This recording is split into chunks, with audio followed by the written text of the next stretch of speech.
morning, everybody. Sorry for the delay. I actually closed on my first house today, so thank you very much. Thank you. So it's a great day, and as you all know by now, my first child, baby Charm, will be joining us this winter. Thank you.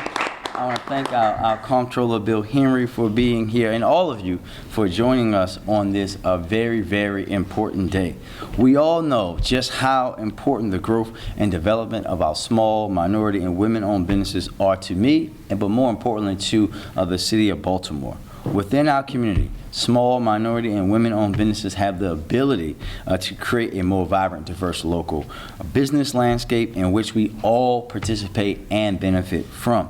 And to strengthen my commitment and support for small, minority, and women-owned businesses, it only makes sense to do so through partnership. Today, I am proud to announce the official merger of the Mayor's Office of Minority and Women Business Development with the Mayor and the Minority and Women Business Opportunity Office. This new agency will now become one under the Mayor's Office of Small and Minority Business Advocacy and Development. Congratulations, everybody.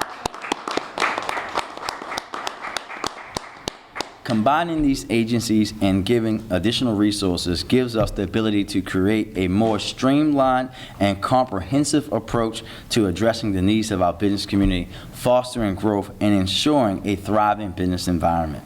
The foundation of my Office of Small, Minority, and Business Advocacy and Development's mission will be grounded in bringing equitable contracting opportunities to minority-owned businesses and women-owned businesses right here in Baltimore City. The agency will collaborate with other agencies throughout Baltimore during the procurement process and contract terms to ensure that there are opportunities, lots of opportunities, for MBE and WBE participation. Big. Something that I know the Comptroller, myself, and the Council President all believe in. The inclusion of the MBE, WBE participation goals injects dollars directly into minority and women-owned businesses. The MBE program works to remedy past discrimination in the city's contracting process by prime contractors against minority and women business enterprises, which has resulted in significant underutilizations of minority and women-owned businesses in contracts awarded by the city in major contracting markets such as construction, commodities, architectural, engineering, and professional services. This merger is an enhancement that will specifically cater to the needs of those small, minority, and women-owned businesses and providing them the comprehensive support services they need under one umbrella, and will significantly enhance our ability as a city to support these businesses, ultimately driving economic growth and fostering inclusivity within Baltimore. And to help this newly created umbrella of an office, today I am announcing that I will be swearing in Christopher Lundy, Esquire, Attorney at Law,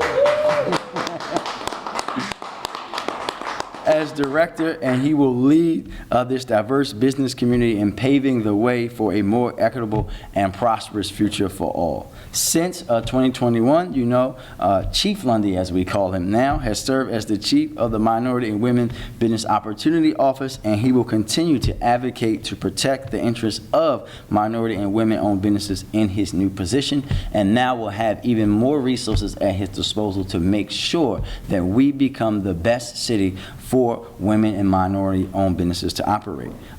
Chief, soon-to-be Director Lundy, has just what it takes to help us better serve that community while ensuring the Baltimore small and minority women-owned business community receives greater resources and promotions that aid the success of each and every one of our businesses. And now, with that, I will officially move to swearing you in, sir. This is your last chance.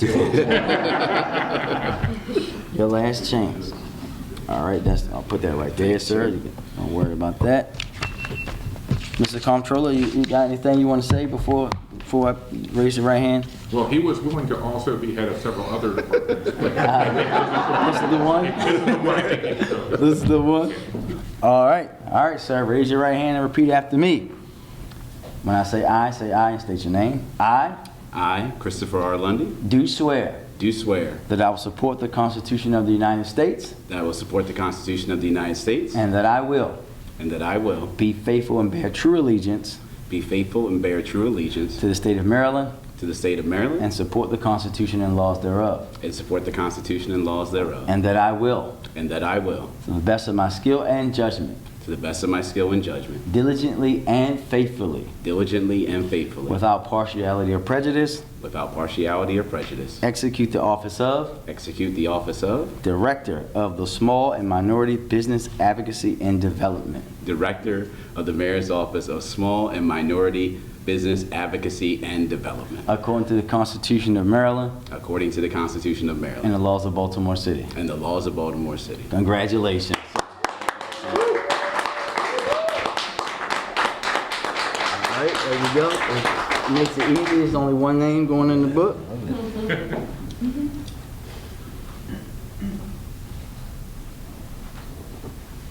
You just took this off and you put it back on? No, sir. I didn't. That's my first time getting one from you. Uh-oh, here you go. Oh, and then you get the... It's not official, so you get this. That is the truth. The mayor's office can find you anywhere within the confines of Baltimore. My tracking device. All right, get ready. All right, you guys, I present to you Director Lundy. Sir? Thank you, sir. Thank you so much, Mr. Mayor. Ooh, I'm upside down. Get out your way, you're good. All right. Thank you so much. I have to first, of course, thank Mayor Scott for all of his tireless support for the office, for our whole mission. He's really been such an advocate in getting us these additional resources and recognizing the need for the office. I also have to thank our city administrator and our deputy city administrator and Deputy Mayor Williams for all of their support throughout this transition and really helping us with everything we need. I've got to thank my team that's here assembled, my deputy Stephen Campbell. I've got to thank Paul Taylor as well for all of his professionalism throughout this process as we've been merging the team to come together as one. The law department, all the support that they've given with the solicitor, Solicitor Thompson, our deputy Stephen Salisbury, Chief of Operations Barnes, Deputy Chief of Operation Goodman, they've all been very, very supportive throughout this process. And I've also definitely got to thank our partners in the Comptroller, the Council President, Dana Moore, our Chief Equity Officer at the Office of Equity and Civil Rights. It really takes all that partnership for us to be successful.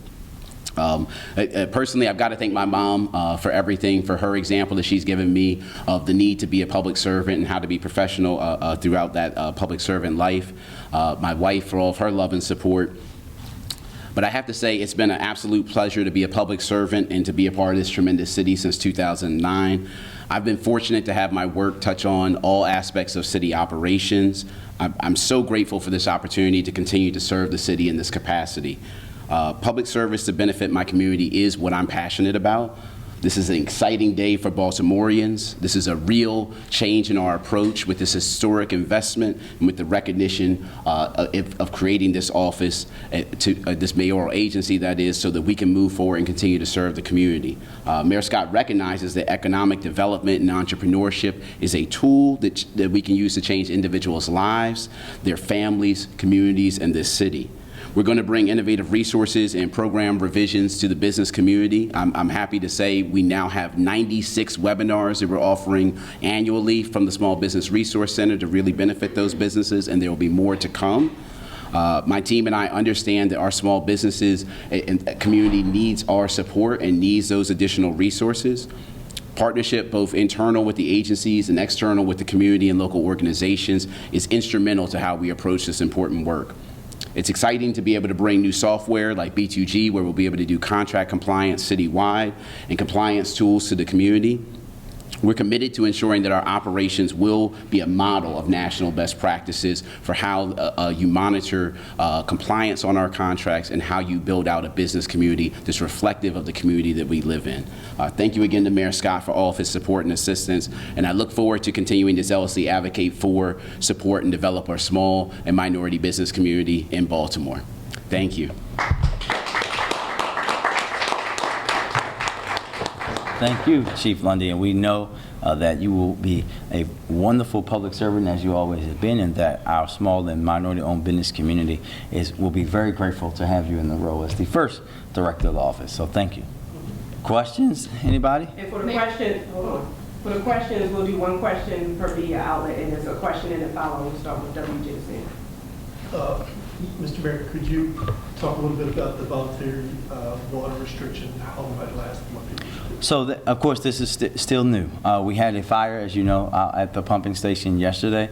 We're having our folks on site. I've already started with an emergency operation under Chief Wallace's leadership. We're asking folks to do this out of an abundance of caution because we want to make sure when you have something like this happen to the system, we know any system that has something like this happen is going to be as we said yesterday, in a more vulnerable state. This is about us being precautionary, and we'll continue to give out advice and give out notices as we know, going through working with all the folks about what's going to be happening with the repairs there. Lisa? Lisa, one question, but I'm going to ask, when do you anticipate it being fixed, and how does it affect the quality of drinking water? So it's not affecting the quality of our wonderful drinking water. And as I said, Alicia, thank you for the question. Folks are going to be on site again today. We're going to be working with electricians, everybody, to see when and how quickly they're able to repair it and get it back up. And as soon as we know, we will be letting everyone know. Channel 2. None? Last night during the city council hearing, several council members were very frustrated with the lack of answers provided from your administration during the lengthy Q&A session. One councilman called for the funding for Monzi to be paused until there's more transparency, more answers about how the organization operates. How do you respond to that, and do you believe that Monzi bears some responsibility or is complicit in what happened a week and a half ago? So, Mackenzie, I'll just interrupt you very quickly. We're going to say this and say this again. The only people responsible for what happened in Brooklyn are those who pulled the trigger. We have to continue to say that. Every time someone decides to pull a trigger, we cannot put that on someone else. They decided to pull that trigger. When it happens in front of police officers, we don't blame it on police officers and say the cops were there and someone got shot. When it happens and other folks are there, we don't blame community members. The people who pulled the trigger are responsible, period. And that's where our focus should be, is on how we're going to find those individuals and put them in jail where they belong. That's what the focus should be. Monzi's funding is not going to be stopped because we know they're out here saving lives each and every day. Some of them, like my brother Dante Barksdale, gave his life for this city. So for anyone to say that their funding should be paused when people have died for the city of Baltimore trying to save lives is just incorrect. It's not going to be done, period. I have a follow-up. Will you direct your Mayor's Office of Neighborhood Safety and Engagement to comply with the questions and provide the information? Well, I don't know what the questions are, and I think that if you're referring to questions that say, questions that are about specific workers being out there in specific media agents at specific times, I think that anyone that thinks that we're going to talk about an open investigation where someone could potentially be a witness in Baltimore, the city that we've seen witnesses killed, that's very irresponsible of anybody to do. We're not going to do that, period, because our detectives might need to talk to those persons. And that's why it's important that everybody be patient while our fabulous homicide detectives work with our state law enforcement, our federal law enforcement to track down the killers and not be putting other people's lives at risk in order to get a click on your TV station.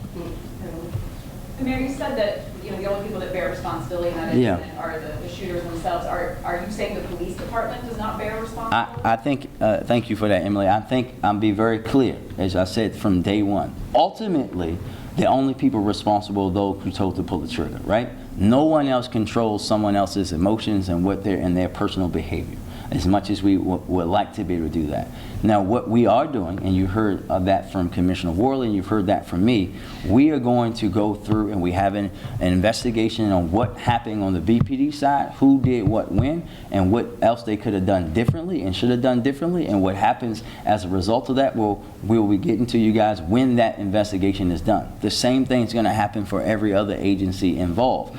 But with that being said, even with those agencies, even with those folks out there doing things differently, those individuals very well may have still pulled the trigger. We've seen it happen time and time again in Baltimore. We've seen it happen in front of police officers downtown. I know the comptroller was talking about an incident the other day, a few years ago, up in his neck of the woods, where we see this happen. We have to stop trying to pigeonhole police, Safe Streets, all these other individuals, and talk about people who willingly shoot and kill other people no matter who's around. That's what the focus should be on, and that's where my focus is going to be while we investigate what happens, and we're going to get back to everybody. What my number one focus is bringing the parents of these children, like Aaliyah's mom, who's going to bury her daughter tomorrow, the justice they deserve. Thank you, everybody.